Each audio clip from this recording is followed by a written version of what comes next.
Welcome to Off Leash Podcast with Dr. Pete. I'm Dr. Pete, and we're glad you joined us today. Just want you to remember we're here to be an advocate for your pet. We may not say what you want us to say, but we're going to be advocate for your pet. That's right. And I am the co-host, Molly Van Vranken, joining us today. And we have a lot of interesting stuff to talk about. Cool. So let's get right into it. Old dogs, new tricks. Old dogs, new tricks. So that's what's going to happen here fairly soon. And I'm not sure everybody knows this, but veterinarians, most of us are required to have continuing ed, but there's a whole bunch of us that really exceed what we're supposed to get for continuing ed because that's our thing. We want to end up knowing as much as we can know. In fact, a lot of us are worried about not knowing everything, and obviously nobody's going to know everything. So I just was at VMAX down in Florida, which is the North American Veterinary Conference, and boy, that place was packed. Oh, yeah. Lots of new stuff going on, and lots of veterinary celebrities. There's veterinary celebrities, believe it or not. And how many veterinary celebrities are there? Oh, I couldn't tell you. I know Dr. Pohl. Yeah, That's Dr. it. Pohl. I didn't see him. No, I didn't either. No, but this is more the fairly advanced academic community. I mean, a lot of people show up to this, and listen, Dr. Pohl could have very well been there. I didn't see him, but it was just a mass of people. Yeah, there's people. I have a friend named Freddie Metzger. Freddie shows up for a lot of stuff and works for one of the I think Antec he works for now, which is one of the places where we send biopsies, and he does little things on reading blood work and the things you're seeing, and you may not be seeing what you think you're seeing, and so he kind of gives you a bunch of different situations, sort of a case by case thing, and I really enjoy that. When I go to a meeting, I enjoy the case by case stuff. That's a lot of fun. And but I'm going to get ready to go now to this one, which is used to be called the Ohio Veterinary Medical Association event, but now it's called Midwest Veterinary Conference. It'll be in Ohio. And I've gone to that one for a number of years because I can actually drive to that one. It's not too far, 4 no, hours? It's not too far. No, it's a Thursday, Friday, Saturday thing. And just to give you an idea what the schedule looks like for one day, so I don't have to go to just one meeting. I can figure out what I'm interested in. Some of the stuff I'm not interested in. How many meetings are there a day? You have 6 meetings a day, and they're all about an hour. And then you have a couple-hour break for lunch. But then they have a nice exhibit hall where you can go see where everybody's new equipment, and it's the. And we will be exhibiting there as Voyager dog food. Well, I shouldn't say we. You will be going to meetings. It's kind of a car show for veterinarians, but that's right. You go in and look at all the cars, and they're obviously all polished up and everything. But this is one day right here. This is Friday right here. This is a lot of stuff, and that's what we go for. And I think I've talked about this before, maybe, but you don't always find out that you were wrong on anything, but there's ways to improve certain things you do, and so that's always there's not a lot of 180 stuff. It's like they have all this down, and you knew most of it, and a lot of times you just go in and listen to stuff, and it's like, yeah, that's kind of the way I see this, but they'll give you a few pearls or little tips. Yeah. And that's what I said, show me a parlor trick when I go to these meetings, because then I take that trick home and I use that. It's not a trick, but it's something I know that I can share with clients. Mm-hmm. And I think we've talked about that before. What I sell as a veterinarian is information and peace of mind. That's what everybody sells. But the more you know, the bigger your inventory is. That's true. I like to show up with a decent inventory if I'm going to. How many veterinarians get bent out of shape over some of the stuff that they talk about in these meetings? Well, I think we disagree sometimes with things they say, and that's really the art form right there. Let's say you go to a meeting, you get 10 ideas. You come back and institute all 10 of them, and 2 of them sucked. Mm-hmm. And so I'm not going to do that again. That was right. That did not work at our practice. Doesn't mean it doesn't work for them. Yeah. Just didn't work for us. So I think that's what you do. You kind of figure out what works, what doesn't work, and then and that may take you may learn something at a meeting and come home. It may take you a year to figure out whether that individual, he or she, knew what they were talking about. I'm sure they knew what they were talking about, or they wouldn't be there. So there's a certain amount of the stuff this is your view of this is your view of that. So so then what you try to do, I'm in a practice with 9 other veterinarians, then what you try to do, if you find something that works, you try to share it with the 9 veterinarians you work with. And you hope that wherever they went, they shared the 9 things with you. that they learned, or the 10 things or the 15 things, whatever. Yeah. So then we kind of play off each other and kind of try to help each other. And I guess the term's collaborate. So we collaborate with one another. But I don't know that everybody really realizes that veterinarians go for that much continuing ed. Yeah, and I didn't realize that.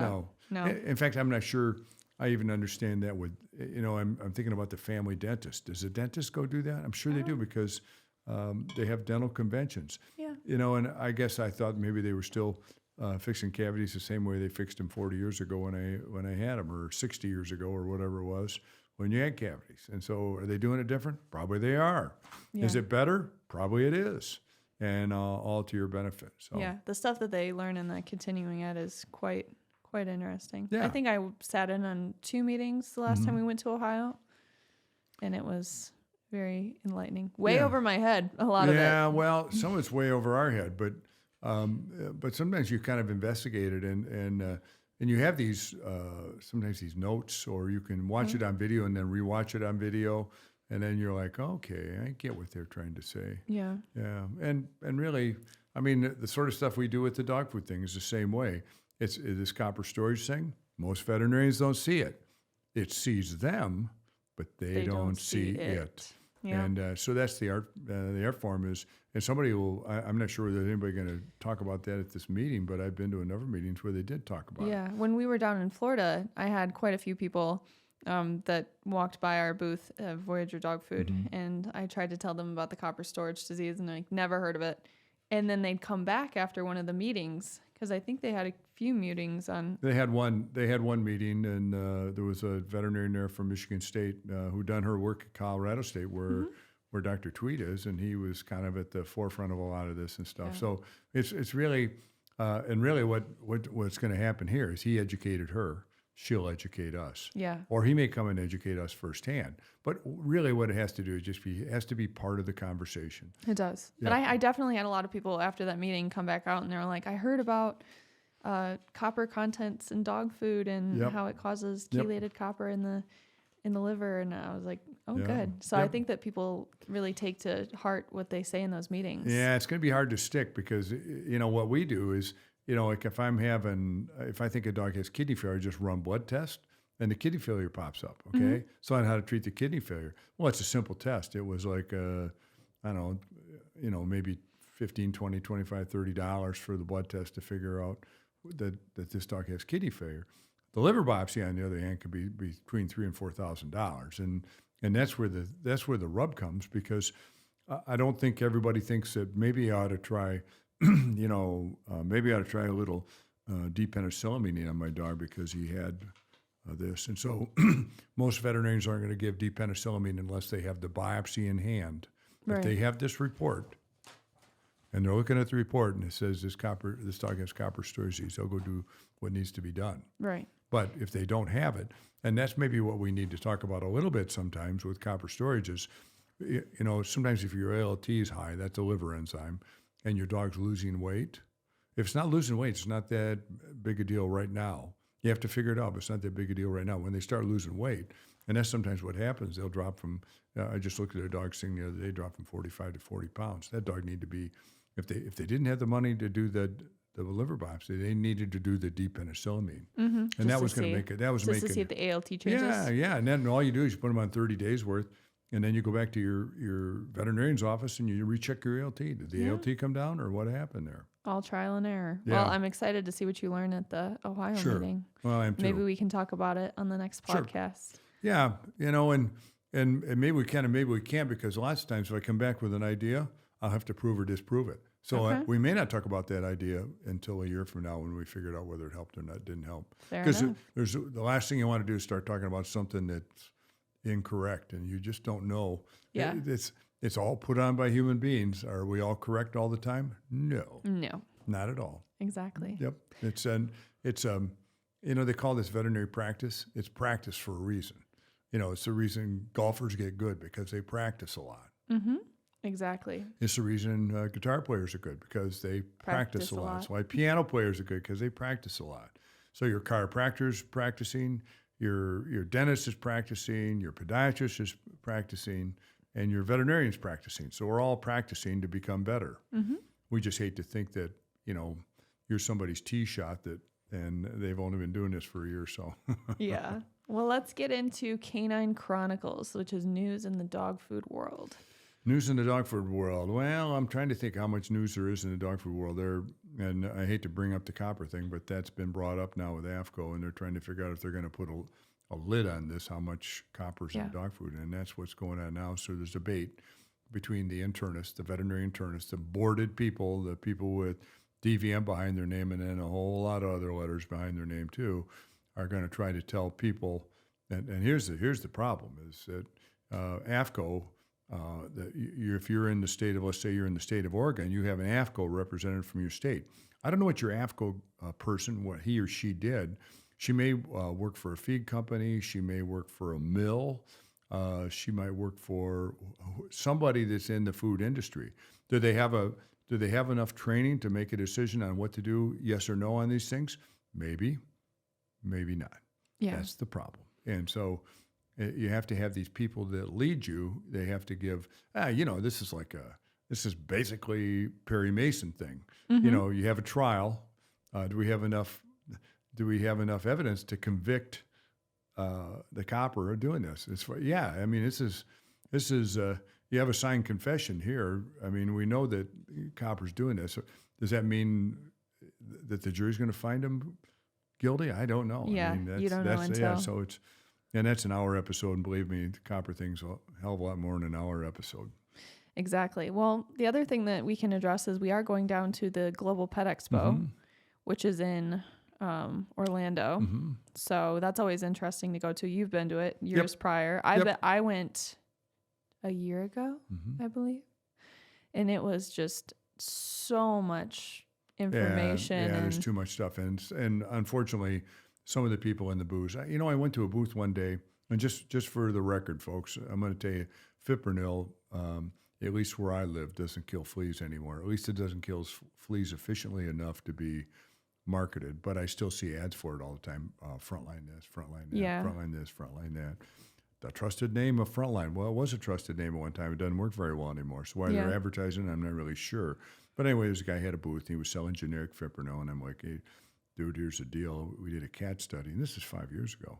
And I said, we couldn't get fipronil, once a month to kill fleas. Mm-hmm. And he's like, oh, no, that's not true. I'm like, oh, yes. Oh, yes. That's true.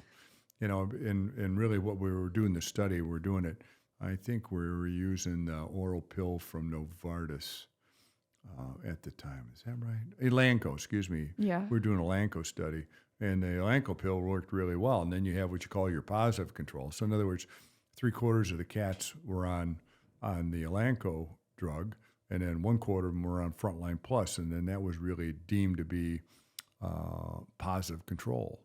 A positive control. Negative control is where you would have gotten water to put on the cat, but a positive control means it's another existing treatment that works. So you're comparing how this works with something that has been working in the past. Well, it didn't work. And we were really embarrassed when we got done with the study because the Frontline didn't kill fleas anymore. Right. So when we see the ad on TV now. Just because they got immune to it. Right, they got immune to it. And they had this ad on TV, and if I'm sitting there with my wife, I always go, they're running the ad, and they're going, they got all the dogs running around, they're getting Frontline on them, and I always make the joke afterwards that there were no Frontline, or there were no fleas injured in the filming of this commercial. No. But it's just the way the world works. I mean, the stuff I used when I got out of school doesn't work anymore. The stuff I used 10 years after I got out of school doesn't work anymore. Stuff I used 25 years after school doesn't work anymore. And they're always innovating and coming up with or it wasn't stuff. safe. I mean, a lot of stuff wasn't safe back then. What was that commercial back in the day that the dog singing, there ain't no bugs on me, there ain't no bugs on me? I think that might have been Advantage. Advantage doesn't work. It still works a little bit, I think, but I couldn't tell you what that is. But anyway. I love that commercial. I don't know who's... The stuff we have now, the orals and the topical Brevecto and Simparica and all that, Credelio, NexGard, that works. I use Simparica Trio. I think it works well. Because I don't like giving the separate... It works today. Yep. Same day. And it'll probably work, no. Same day? No. It'll work. It'll kill everything the same day. But it works in this point in time. How long before tolerance develops to this drug? I can't tell you. I don't think it'll be an hour from today, but I mean, as you go into the future. So it's inevitable that Yeah, they're it's just gonna... inevitable. We're going to, I mean, didn't listen. know that. Yeah, so we're going to use this. I mean, listen, when they invented antibiotics, they used that. Gee whiz. I mean, I heard a guy tell me the story, a physician tell me that the first case of penicillin he used on somebody who had gonorrhea. And they said they only gave him a few 100,000 units of it, which is almost nothing nowadays. And he said he walked in the hospital. They thought the guy was going to die. And they walked in the next day and sitting up in bed screaming for breakfast. And so it was like, wow. I mean, I'm sure he remembers what floor he was on and what the guy looked like, et cetera, et cetera, et cetera. But then as time went on, they had to use more and more and more of it. And I want to say penicillin was probably invented in the late 1930s, something like that, because we had it for World War II, so we could treat our people that got injured or wounded in World War II. But time went on, we had to make more drugs. Right. Okay? And we make more drugs, and the bugs get resistant to it. Is this just with flea and tick stuff, or is this with anything? Well, this is with antibiotics. This was with, I don't think they get, like if you're using an antihistamine, we still use the same antihistamine we used 50 years ago. So antihistamines still work. There's not a resistance to that. But where you have an infectious disease, and I'm really talking about, bacteria. Mm-hmm. Bacteria really have a propensity to do that. Yeast infections, not so much. We're still using some of the same things for yeast now that we've used for years. And it's gotten a little less expensive because it's become generic. Right. So we're having good luck with what we're doing, but we're just going to have to go ahead and remember that this is just going to be one of those things that things are going to change. It's not going to remain the same all the time, but things are going to change. Right. Exactly. Yep. Well, Ben's going to join us for a quick segment of customer reviews. Oh, okay, good. Client report.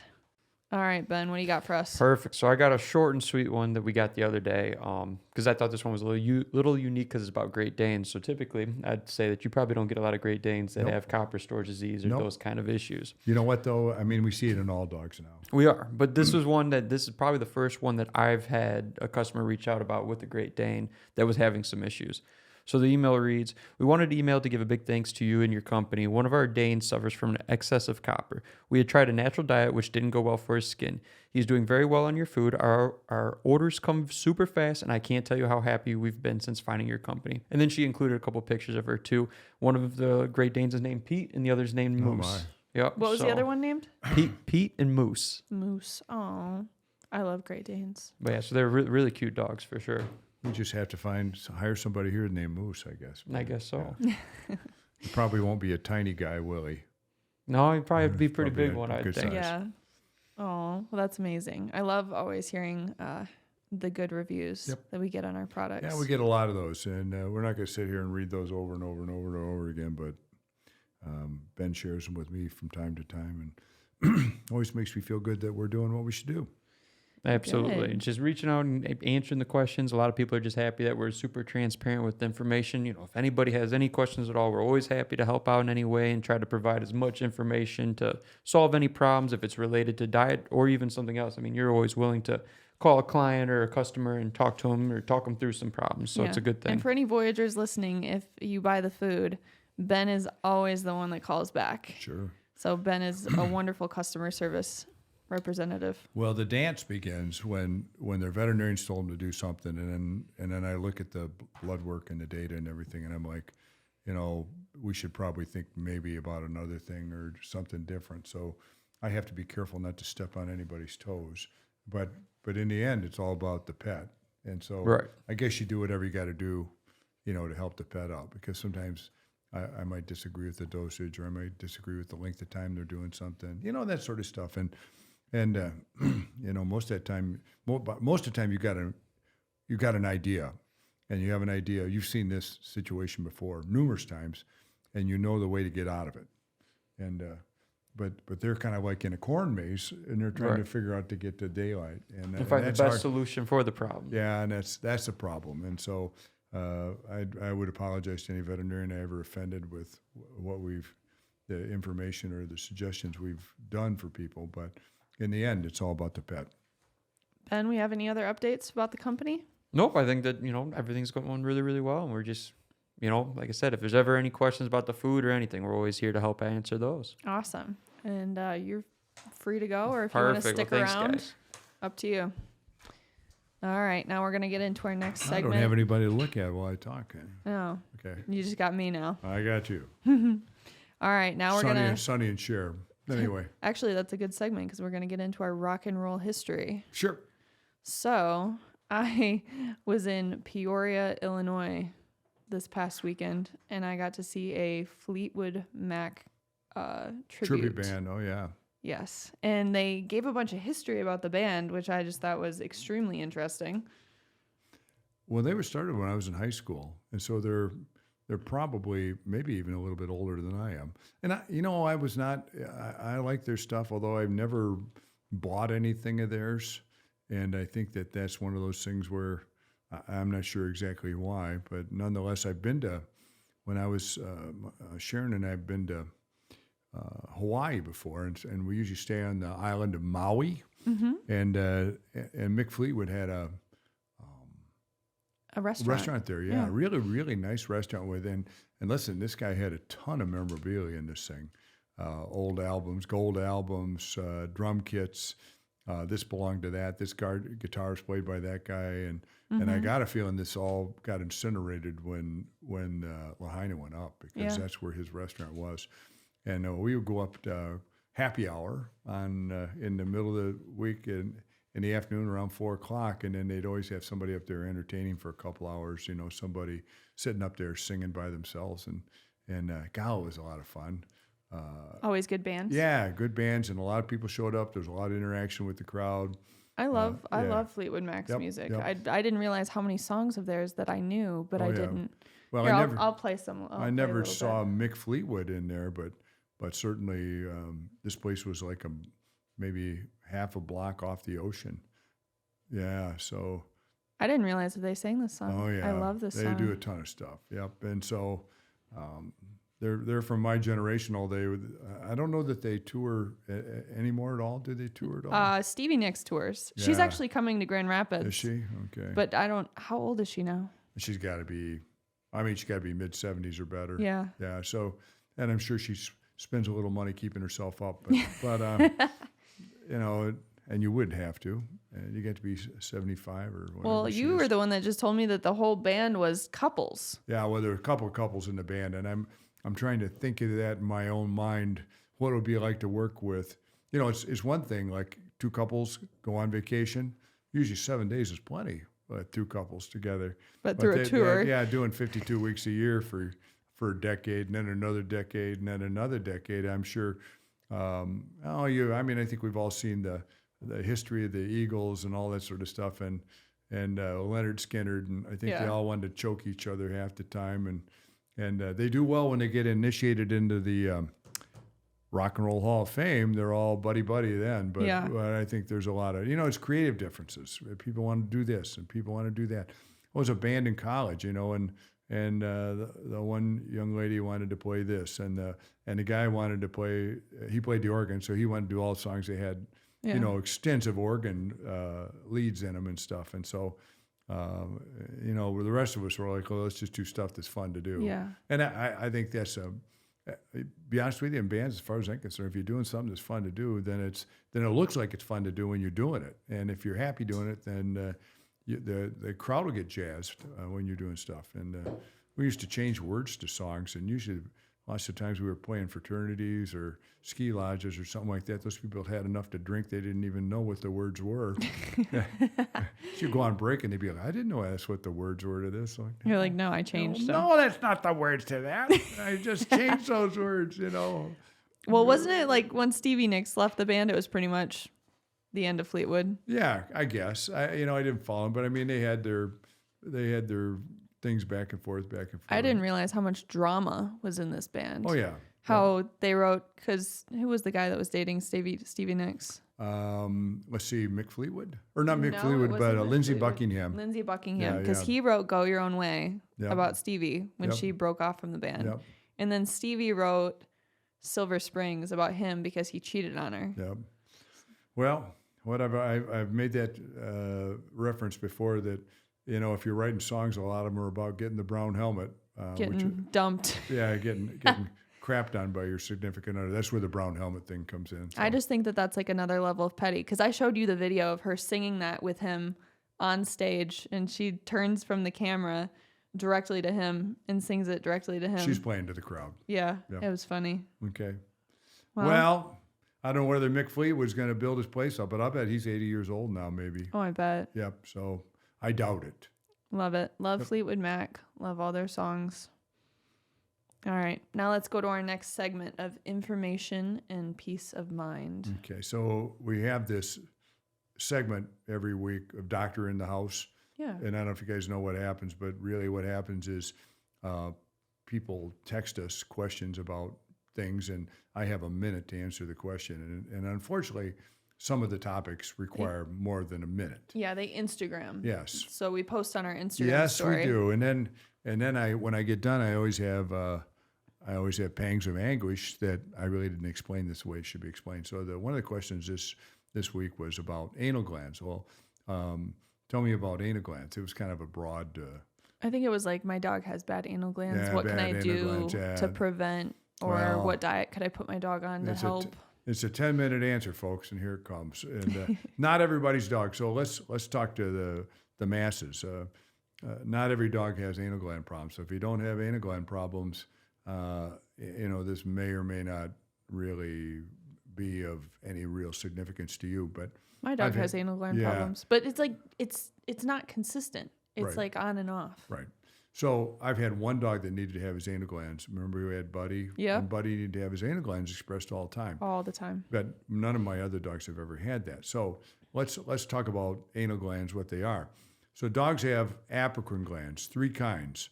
Sebaceous, which is making wax in your ear. Ceruminous, which is making wax in your ear. Sebaceous, which is making oil on your head or on your skin. And then dogs have that apocrine gland. The anal gland is an apocrine gland also. So these glands are all producing usually fluids that are made out of triglycerides.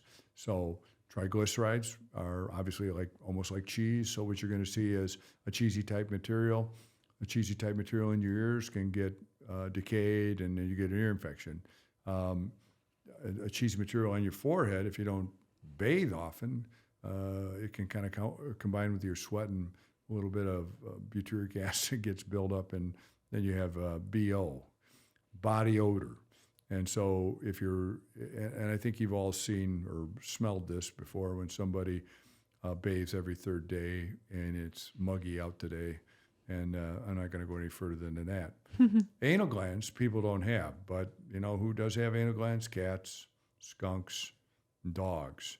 I couldn't tell you what other species have anal glands, but certainly the dog one is the one we're talking about.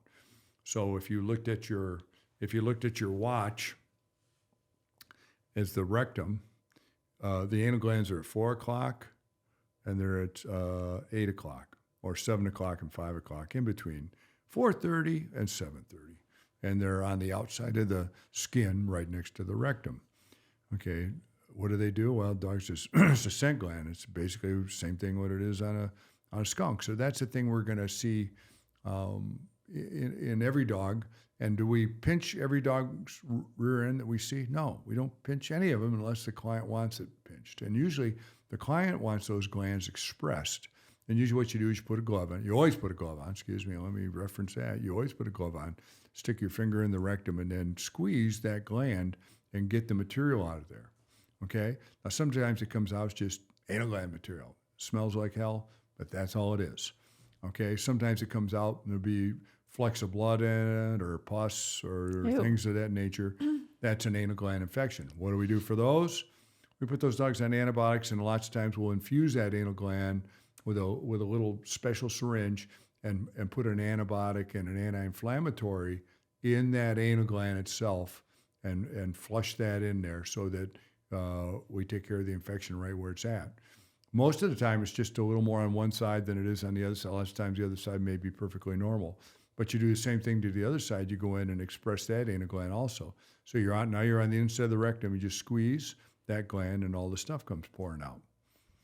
Every once in a while, we're like, wow, that's really hard. I wonder why that's so hard on the left side and not the right side. And you'll feel it's almost like somebody stuck a lima bean in that anal gland.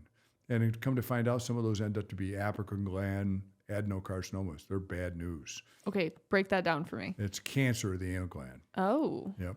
Adeno. Anytime you see carcinoma, that means it's malignant. Okay. And then oma, like a lipoma. Yeah. Yeah, that's without the AR stuff. Is that common in anal glands? Well, you see it. And you probably see, he's probably in your career, he's going to see about, I'm going to guess you're going to see maybe one every other year or one a year or something like that. Oh. We don't keep track of them. So we don't. Would you, in that case, I guess for cancer, they try to like treat it or cut it surgically, out? No, you surgically remove the whole gland. Oh, okay. That's what I was going to ask. Otherwise, that thing will metastasize into the sublumbar lymph nodes. And once it gets in the lymph nodes, you're toast. Your goose is cooked, yeah. Sometimes you'll actually kind of see, you're doing blood work on your dog to see how your dog's doing, and then you're just like, you're looking, everything's normal except your calcium's real high. Wonder why the calcium's real high. First place we go look, anal glands. Make sure you don't have an adenocarcinoma. Really? Of the anal glands. That makes the calcium go high. That's so weird. Yeah. So that's what we do, and then we'll surgically remove those. Now, is it all as simple as I just made it? No, not at all. So the thing you got to remember here is lots of times if we have dogs with food allergies, it affects their ears and rears. So lots of times dogs will be rubbing their butt on the floor. They take them in and they express anal glands, and you know what? They're fine, and then they're not. And then they come back again and they're like, well, it must be you have a chronic inflammation of your apical glands back there, your anal glands. And you'll say, well, this is the third or fourth time we've done this. And then sometimes maybe people even suggest we surgically remove those. Come to find out, it's really not the anal glands at all. It's the mucosal membrane there, connecting the inside to the outside of the dog. And really that's what you're going to see. It's just really like sometimes you get immune-mediated things around your mouth, that sort of thing in dogs. So you see that. So it's kind of like a relative, a first cousin of that. Mm-hmm. So then lots of times what we really should do, or what I try to do sometimes, is I may put you on 15 days of steroids and see if that anal gland goes back to being kind of normal. If it does, then I suspect that you got food allergies. Then I have to do the food allergy thing, and then eventually take you off the steroids and see if that rear end gets better. When we were at VMX down there in Florida, we were next to somebody who had a referral clinic up in New York. And we were talking to them, and this lady says, yeah, I had a dog with really bad anal glands, and I was saving up enough money to get them surgically removed.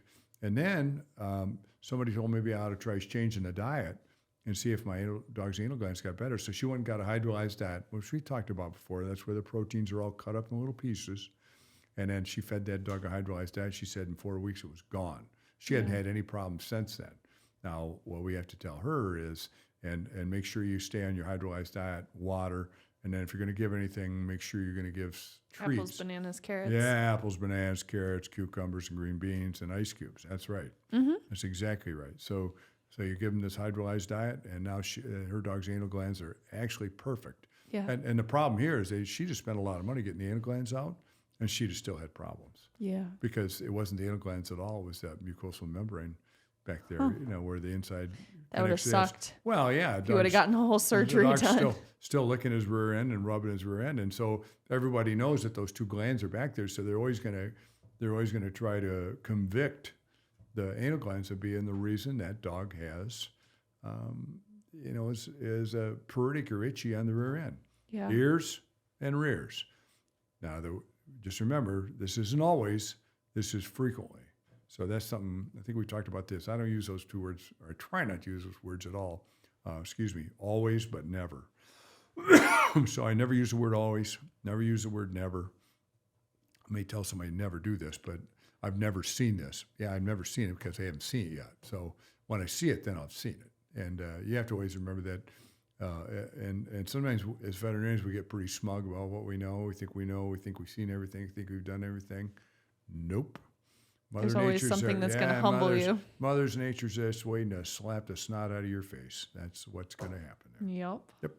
So anal glands, can be a number of things. And by the way, just for the record, those of you who have, let's say, a lab or a pointer or something like that, and a dog has a long tail, you can express these anal glands yourself. Most people don't want to do it because they just think for labs. No, just anything that has a long tail. Okay. So it's really hard to do on like dogs with dock tails. Yeah, like a Boston. Boykin. Yeah, Boston. Yeah. So what you do is the dog stands there like facing that way. You just take that tail and put it right. We call it putting them in neutral. So you just put it neutral. You just put it all the way up to where it's standing right straight in the air. You take a paper towel and you go in there, and that'll make that rectum come out like a hot dog. And then you just squeeze the end of the hot dog, and you'll have all that anal gland stuff right there. I know all about this because I had to do it. Yeah. Just make sure you have enough paper towel. Yeah. Make sure you've had your lunch before you do it. Make sure you do it outside. Yeah. Make sure you do it outside. And make sure you've had your lunch beforehand. Yeah. It's actually real foul smelling. I've done this for my whole life. It really doesn't bother me anymore. But it still bothers me every time I have to do it. Ugh. Yeah. Not fun. The only thing that really bothers me is when we do it in the exam room and then we just put the paper towel in the wastebasket, because then the paper basket smells. Yeah. And then this works. It smells, and then you think you can smell it, and they empty the waste paper basket, and you think you can still smell it. Yeah. So now I've got it in my head that I can still smell anal glands. Yeah. Can I smell them? No, not really. But there's a few smells from the clinic that I just, ugh. That's all right. Anal glands are one of them. If you ever want to be a veterinarian, you have to. Yep. I think that's about the point that I realized I couldn't be a veterinarian, was the smells. You know what? If you've been a veterinarian for a number of years, you can eat a ham sandwich back there while this stuff's going on, and it doesn't really bother you much. I don't know how you do it. Yeah, I don't eat a ham sandwich back there very often, but it doesn't really kill your appetite. We do something really stinky at 11 o'clock, and I eat a decent sized lunch at noon. So I lost a lot of weight working there because I just couldn't eat at lunch. Well, that's what I told. Somebody says, "Does that bother you? Does that bother you?" And I said, "No, it doesn't bother me." Does anything bother you? And I told him, you know what I tell him? I could eat a ham sandwich on a bulldozer at a landfill. It would not bother me a bit. Mm-hmm. And so that's kind of the way I always kind of think of that. It's not that big a deal. When I worked with you for a brief amount of time, the thing that would bother me was pus. Yeah. Anything with pus. It has an odor. It has an odor all itself. Yep. It's terrible. Yep. I just couldn't do it. No. Well, I like the dog food business much better. Yeah, for the record, we see that with cats all the time. They get a bite wound and they get a big abscess, and then we'll lance that thing, and it stinks the room up. It's so bad. Yeah, everybody that works here is like, wow, that's a lot of pus. And, Or hematomas. Hematomas are gross. Yep, but they don't smell bad. No, they don't. Hematoma is a big blood, we used to call it hematomato, because it gets swollen like a tomato. It's on the inside of the ear from the dog shaking his head. They break a blood vessel. So you got to open that up and then dig all the clot out. It doesn't usually smell because it's sterile. Just clotted blood. It is. A lot of clotted blood. Yep. I've seen some bad ones. It's like the equivalent of cauliflower ear for people. Well, we can talk about hematomato some other day. But that's we'll true. Finish this segment by saying, listen, if your dog isn't having anal gland problems, don't let anybody stick their finger in his rectum or her rectum. Deal. And do that. And if you're having problems and it's on the weekend and you're at home and you want to express anal glands, put them in neutral, grab a paper towel, 4:30 and 7:30. And pinch. Squeeze, yep. And then make sure you can get that thing in a receptacle out in your garage someplace, not in the house. Exactly. All right. Moving to our next topic of label lies. Oh, wow.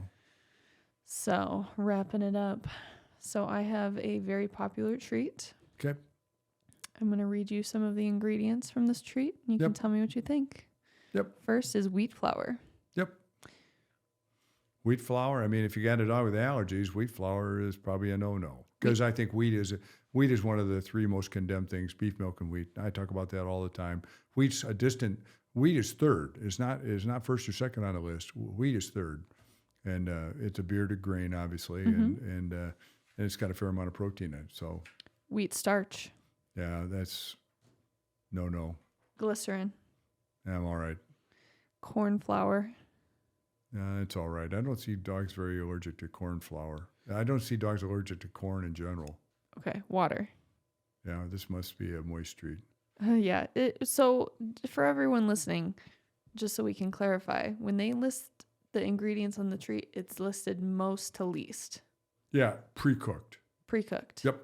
So if you wanted to have a watermelon dog food, you put all these stuff in there, and then you put your 80 watermelons.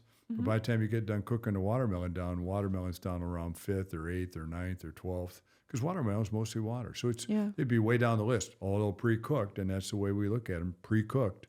So when they put stuff in there, in fact, my big pet peeve is deboned chicken. Some people You are really hate deboned chicken. I hate deboned chicken. So I know. So all you people that thinks deboned chicken is actually probably a lot of chicken skin, and DNA-wise, it is chicken. But it's usually 80% water pre-cooked. So when you cook it off, now it's only because they use a hydraulic sieve to get everything off the and they told it around off the bones. I understand. I've never seen a tanker with this stuff, but my understanding is they told it around in tankers because it's liquid. Yep. All right. The next ingredient is chicken flavor.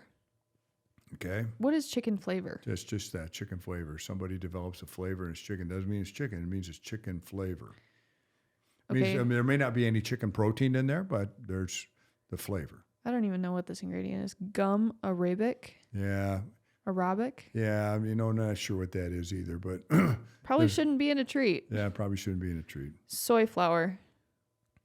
There's just a lot of types of flours in this treat. Yeah, this is a grain treat. So okay. It's a grain treat. So for you grain-free folks, not your cup of tea. Yeah. Yep. Sodium triphosphate. Yeah, well, it's salt. Yeah, it's sodium phosphate salt. So, yep. Calcium carbonate. Tums. What? It's Tums. What? Yeah. That's what Tums is. Calcium carbonate. That's interesting. Yep. Is it good for dogs? I don't know. I mean, I see no real reason to put it in there unless you're trying to contribute to this dog's well-being by putting enough calcium in there. There are not very many dogs that have demineralization conditions, but calcium carbonate's fine.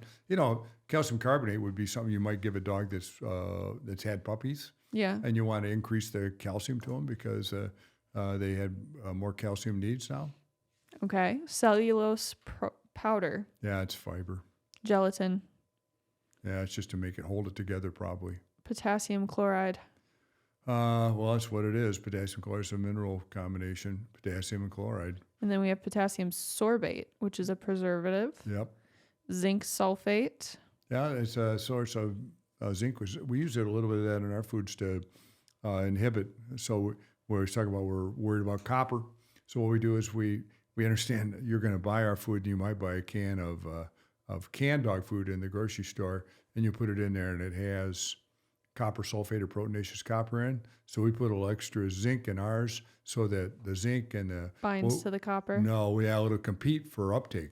Oh. So it really what it does is, so the door's about so wide you can only get so many people through at a time. And that's what we're doing. We're just limiting the amount of that'll be absorbed. All right. And then the last is artificial smoke flavor. Just a flavor, man. So this is kind of a funky treat Yeah. in my estimation. And really what you'd like to do is you'd like to have treats that are kind of simple. And of course, that's why we like apples, bananas, and carrots, because it's kind of simple. When you open up an apple, unless it's Halloween, there's nothing in there other than the apple. Yeah. I don't know if you know, but in the old days, people used to put needles and stuff in there for kids that were bad. Yeah, I don't know. Wait, what? Yeah, this needles. This happened when I was a kid. So on Halloween, did you get a needle apple? well, we wanted a peanut butter cup or chocolate, but every once in a while, people were handing out apples, and then there would always be some, not always, but occasionally you'd read about some SOB that put a needle in there. Oh my God. Yeah, well, there are a lot of sick people. Believe it or not, a needle may find its way all the way through the bowel without getting hung up someplace. So, and I've seen, in fact, I had one time, I had a case, I don't mean to change the subject. No, you're good. Yeah, but I had a veterinarian brings his cat back and says, I want this cat opened up because they got a needle in it. And I'm like, hey, that needle will probably find its way out without having to do it surgically. She said, well, I told the client we're going to take it out. I said, okay, that's fine. And So I go in there, and lo and behold, the needle had pierced the bowel, and it was sitting in there. But it didn't make a hole, no. I mean, it just, and there was thread on it, and it had the end of the thread come through, and here was a needle sitting in there. So this enterotomy involved grabbing with obvious gloves on, grabbing the needle and pulling it out. Didn't even have to sew up the hole because there was So fine. so a small hole. Yeah. So that was the right call by that veterinarian. That was, and I should have been slapped for telling her not to do it. Oh my goodness. That is wild. Yeah, and Why would a I don't cat think I've eat a ever needle? seen that again in my life. But a lot of times you'll see it. In fact, every once in a while you see a needle and tell them, well, give them a lot of white bread, see if it'll just slide through. You know, if it's a decent sized dog, it'll just get incorporated in the bread and keep on going. Wind its way through and come out the rectum. I We used to see. I don't think I want We used that. to see, back in the days. You don't remember this. Back in the days, we used to see icicles. They'd put icicles on Christmas trees. It was kind of this silver stuff that. Oh, I remember that. Yeah. So, and people come in the clinic and they'd have icicles hanging out the dog's rear end and stuff. So you'd have to figure out whether you had to go in and surgically remove those. Sometimes you did, but I haven't seen that in forever. Really? And I'm glad I haven't. Because the trend's over. Yep, trend's over. Yep. I mean, you still eat crap. Well, if they eat a Christmas ornament, you know how that thing, there's a little thing in there that expands. Mm-hmm. So they'll chew that Christmas ornament up and eat the whole damn thing. And then that thing will be stuck in there and expands in the bowel and doesn't go any further. So I've taken those out before. Oh my goodness. It's pretty easy to see them on x-ray. So, yeah. Do you have certain dogs that eat more than others? Like I feel like labs would be eating everything. They eat everything, yeah. And we talked a little bit that they like to eat undergarments and stuff. Yeah. Only, for the most part, after you've worn them. They don't want to eat a clean. They don't want to eat something that smells like Downy. No, they'll wait till somebody's had them on for a while, and they have that. Socks are the same way. Feet smell. They get those off, and they start chewing them, and they think, well, it'd be fun to eat it. So Ella's a sock chewer. Yeah. Well, we paid for our house with those episodes. So yeah. Anyway. Yep. Well, there you go. Yep. Well, another great episode today. Yep. Well, it was fun today. We always kind of stray off and stuff, but I try to find my way back to the field of play. That is completely okay. Yep. Mm-hmm. So let's get a little outro music, shall we? There you go. Hey, appreciate you guys showing up today, and hopefully you'll know a little bit more about anal glands than you did when we started. And if you real enterprising individuals want to squeeze your dog's own rectum and knock yourself out, because quite frankly, we'd just as soon have you do it than us. And just remember, we're being an advocate for your dog and cat. So that's all your animals, really, for that matter. We're being an advocate for all your animals. And if you have any special questions, why you call Ben and we'll try to get them answered for you, okay? Yeah, and if you guys have any questions that you'd like us to talk about in a longer length, please submit them to our Instagram account, Voyager Dog Food Co. Thank you. Thanks, guys. Yep, bye-bye.